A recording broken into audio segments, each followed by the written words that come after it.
বরিশাল অঞ্চলের মানুষের রান্না বান্না এত ভালো, বিশ্বাস করবেন কিনা জানি না। এই যে সকাল সকাল এত সুন্দর সুন্দর চিংড়ি মাছ নিয়ে এসেছে, নদীর চিংড়ি। আর চিংড়িগুলো কিন্তু একদম লাফাচ্ছিল, কিন্তু বাসায় আনতে আনতে সবগুলো চিংড়ি একদম প্রায় কমায় চলে গিয়েছে। এই চিংড়ি মাছ দিয়ে আজকে বরিশাল অঞ্চলের বিখ্যাত জলবড়া তৈরি করে দেখাবো আপনাদেরকে। জলবড়া রেসিপিটা কিন্তু বরিশাল অঞ্চলের অনেক বেশি বিখ্যাত একটা রেসিপি। কিছু আত্মীয় স্বজন বরিশালের হওয়ার সুবাদে কিন্তু এই জলবড়া রেসিপিটা আমি ছোট থেকে অনেকবারই খেয়েছি। আপনাদের সাথে আজকে রেসিপিটা শেয়ার করব। যারা যারা বরিশালের আছেন প্লিজ দেখলে একটু কমেন্টস করে দিয়েন। রেসিপি করার জন্য প্রথমে আমি বুটের ডাল ভিজিয়ে রেখেছি, এরপরে নারিকেল দেখতে পেলেন, নারিকেলটা আমি ব্লেন্ড করে ওখান থেকে দুধটা বের করে নিয়েছি। নারিকেলের দুধ দিয়ে কিন্তু রান্নাটা হয় মেইনলি। এরপরে আমি কাঁচা পেঁয়াজ, কাঁচা রসুন, কাঁচা আদা ওগুলাকে মশলা করে নিলাম। এই ফাঁকে হচ্ছে ওই যে চিংড়ি মাছ নিয়ে নিলাম আর সাথে বুটের ডালটা নিয়ে নিলাম। এই বুটের ডালটা ব্লেন্ড করার সময় বা পাটায় যখন আপনারা বেটে নেবেন তখন অবশ্যই খেয়াল রাখবেন এখানে যেন কোনো রকমের পানি ব্যবহার না করা হয়। পানি ব্যবহার করা ছাড়াই কিন্তু এই ডাল আর চিংড়ি মাছটাকে বেটে নিতে হবে। এরপরে এখানে আমি শুকনো উপকরণগুলো অ্যাড করে নিচ্ছি। হলুদ গুঁড়ো, মরিচ গুঁড়ো, ধনিয়া গুঁড়ো, তারপরে জিরা গুঁড়ো ও লবণ দিয়ে খুব সুন্দরভাবে এইরকম আঠালো একটা টেক্সচার চলে এসেছে। মাথায় রাখবেন কিছুতেই যেন এখানে পানিটা না আসে। পানি আসলে কিন্তু ওই টেক্সচারটা অনেকটাই গলে যাবে, মানে হচ্ছে সফট হয়ে আসবে আর পানির মধ্যে দেওয়ার সাথে সাথে জল বড়া হওয়ার বদলে জল পায়েস হয়ে যাবে। ঠিক আছে, অন্য একটি প্যানের মধ্যে আমি সরিষার তেল দিয়েছি। আপনারা চাইলে সাদা তেলটা মানে সয়াবিন তেলটাও ব্যবহার করতে পারেন। এরপরে তেজপাতা আর এলাচ দিয়ে দিয়েছি। তারপরে কিছু গোটা চিংড়িও আমি এখানে ব্যবহার করলাম। পেঁয়াজ বাটা, ওই যে মশলাটা আর কি আমি ব্লেন্ড করে রেখেছিলাম, আদা রসুন পেঁয়াজ, সেটা দিয়ে দিলাম। কিছু নারিকেল বাটা দিয়ে দিয়েছি। ধনিয়া আর জিরা আমি আগে থেকে বেটে রেখেছিলাম সুন্দরভাবে, সেটাই আমি দিয়ে দিলাম। এখন একটু ভালোভাবে নাড়াচাড়া করে নিয়ে এখানে আমি কিছুটা পরিমাণ পানি ব্যবহার করে নিচ্ছি।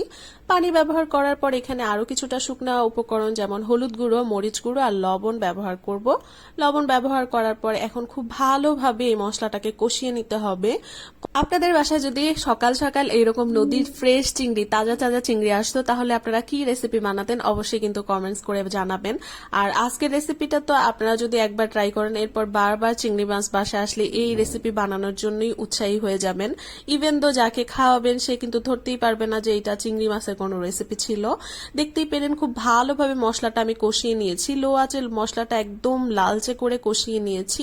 কষিয়ে নেওয়ার পর ওই যে নারিকেলের যে দুধটা ছিল সেই দুধটা দিয়েছি।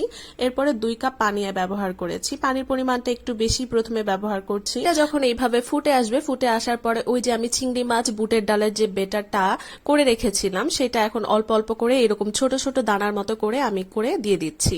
চেষ্টা করবেন এইরকম ছোট ছোট করেই দিতে, গোল গোল করে। মানে হচ্ছে আমরা পেঁয়াজু খাই না, ছোট ছোট পেঁয়াজু, যে সেই পেঁয়াজুর সাইজ ছোট ছোট, একদম ছোট যে সাইজটা সেভাবেই দেওয়ার চেষ্টা করবেন। কারণ এটা পরবর্তীতে ফুলে যখন এটা আর একটু সেদ্ধ হবে তখন কিন্তু এটা অলরেডি অনেকটাই ফুলে গিয়েছে, এইরকম ফুলে যাবে। ঠিক আছে, তো এই জন্য চেষ্টা করবেন যেন দানাটা একটু ছোট ছোট করে দেওয়া হয়।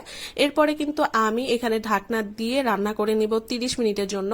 কারণ এটা প্রপারলি সেদ্ধ হওয়ার জন্য আপনাকে লো আছে একটু সময় নিয়ে এটা রান্না করতে হবে। মানে চিংড়ি মাছ রান্না করতে কিন্তু আমাদের এতটা সময় লাগে না, কিন্তু এখানে যেহেতু ডাল দিয়ে বড়াটা তৈরি করা হয়েছে, ডালটা যেন প্রপারলি সেদ্ধ হয় এবং ডালের মধ্যে যেন প্রপারলি সব ধরনের মশলা যায়, ঝোল টোল গ্রেভি সবকিছু পৌঁছায়, এই জন্য কিন্তু একটু সময় নিয়ে রান্নাটা করতে হয়। ফাইনালি কিন্তু আমার চিংড়ি মাছের জল বড়া একদমই রেডি। দেখতেই পাচ্ছেন কত বেশি লোভনীয় হয়েছে। এই রেসিপিটা আমি যদিও অনেকবার খেয়েছি কিন্তু আমার হাজবেন্ড কখনো খায়নি। ওকে আমি এই রান্নাটা যখন করে খাওয়িয়েছি ও তো একদম সারপ্রাইজ ছিল যে এটা কি রান্না করেছো তুমি, এত বেশি খুশি হয়ে গিয়েছে সে। তো আপনাদের কাছে রেসিপিটা কেমন লাগলো? নতুন যদি হয়ে থাকে রেসিপিটা আপনাদের, তাহলে একটু শেয়ার করে দিয়েন, আমার পেজটাকে একটু ফলো করে দিয়েন। আর হ্যাঁ, আমার তো মনে হচ্ছে এই রেসিপি দেখার পর এখন থেকে আপনাদের বাসায় চিংড়ি মাছ আনলেই আপনারা হচ্ছে জল বড়া তৈরি করার জন্য একদম বেশি এক্সাইটেড হয়ে যাবেন। তো আজকের মতো বিদায় নিয়ে নিচ্ছি, দেখা হবে নতুন কোনো রেসিপিতে নতুন করে। সবাই অনেক বেশি ভালো থাকবেন, সবার কাছ থেকে বিদায় নিয়ে নিচ্ছি।